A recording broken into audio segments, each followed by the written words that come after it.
primeiro grande tema é a justiça penal negocial. Qual que é a validade de uma justiça penal negociada? Que é muito comum no sistema de common law e para o sistema de tradição da civil law, portanto, Europa Ocidental, isso é mal visto. Veja, que nos Estados Unidos, se alguém confessa a prática de um crime, e o juiz só dá uma olhada se ele não está sob coação, se ele é livre ou não, mas ele confessou. O processo acabou. O juiz vai calcular a pena dele, só. No nosso sistema, se o sujeito bater lá na delegacia e falar, eu matei alguém 2 dias atrás, o delegado não pode nem prendê-lo, porque não é caso de flagrante, não é caso de preventiva. Então, ele vai ter que responder a um processo. Eu não estou falando mal disso, bem claro. Mas é uma diferença de estrutura. Então, para common law, o devido processo é imaginado como um direito disponível, porque é só o interesse daquele cidadão que está lá.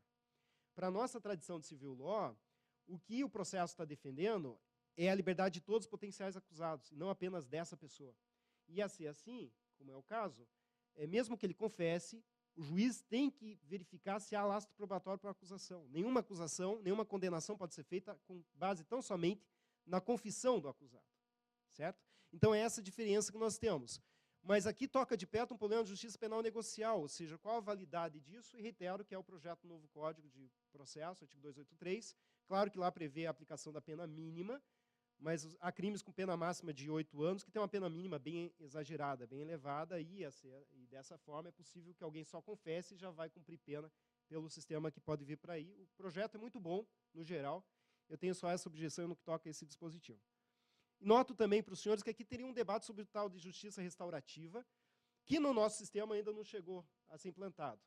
Há muito tempo nós temos no Brasil implementado dispositivos de acordo no curso do processo, mas são acordos que têm mercantilizado a justiça, porque o cidadão vai lá e paga cestas básicas ou paga algum valor, e isso não se traduz, de fato, numa justiça restaurativa, e mantém um monte de condutas que são insignificantes para o direito penal, que deve ser aplicado em casos mais graves.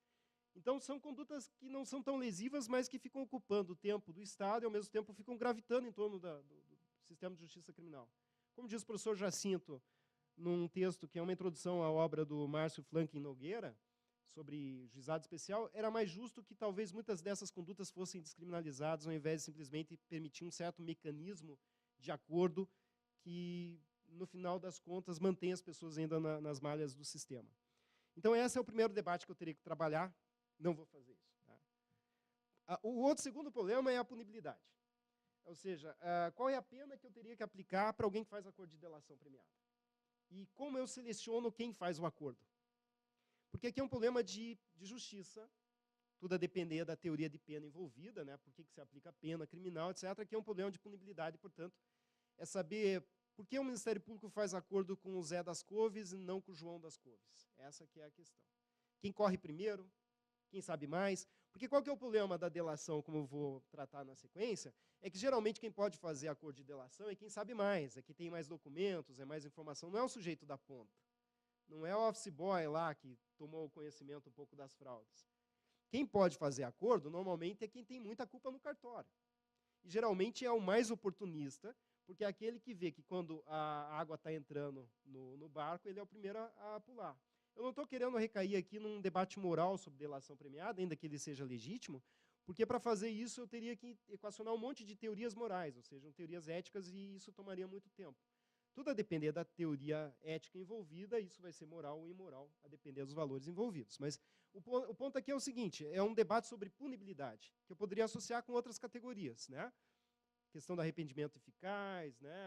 A questão da desistência voluntária, a questão do pagamento de tributo no caso de sonegação fiscal, etc. Então, nós temos uma estrutura aqui que é o grande problema de saber como que a gente trabalha a isonomia no processo. Porque o Ministério Público vai dar um atendimento diferente para alguns acusados em relação a outros. Né? Pode ser que, num caso, alguém saiba muita coisa e queira delatar, e o Ministério Público não aceite a delação dele.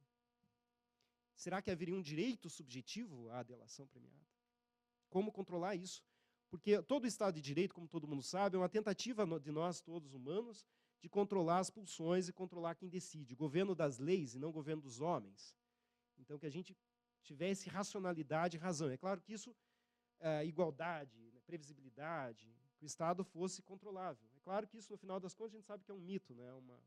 Enfim, não dá tempo de trabalhar isso. Então, esse é um segundo problema. O terceiro, que talvez fosse mais relevante, é o tal da eficácia probatória contra terceiros. Ou seja, em que medida a gente controla essa delação premiada para os que são delatados. Como que o delatado reage diante de uma delação? E por que eu digo isso? Porque o melhor lugar, senhores, já adianto, o melhor lugar para esconder uma mentira é no monte de verdades. Tá? Então, o grande risco da delação premiada, já adianto, é alguém vender silêncio. Esse é um ponto. Alguém que já está delatando muita gente, para delatar mais alguém que não tem nada a ver com a história, é muito fácil. Ou alguém que fez o acordo de delação esconder informação também é muito fácil. Como que a gente controla isso? Então, esses são os 3 tópicos que nós teríamos que examinar para fazer um exame profundo, de fato, da delação premiada.